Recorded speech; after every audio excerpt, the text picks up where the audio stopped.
Guys, makikita nyo dito, meron tayong 3 gang switch. Ituturo ko sa inyo kung paano mag-jumper nito para masuplayan yung dalawang switch natin. Makikita nyo dito, may diagram itong switch. Makikita nitong marka na to, yan yung diagram niya. At itong may kaliwi, sabihin yan, dito yung jumper natin ilagay. Ganon din yung pangalawang switch at pangatlo. Itong nasa taas guys, return na yan. So dyan natin ikabit yung papuntang ilaw. Dito naman, dito natin ikabit yung jumper.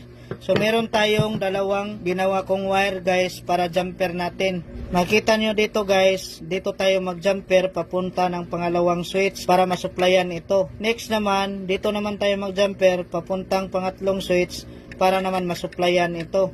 So ngayon guys, ilagay na natin ginawa nating pang jumper. So dito natin ilagay.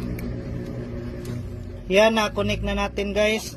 Ito namang isa, lagay din natin dito para masuplayan yung pangatlong switch. Yan guys, tapos na natin makonect yung jumper.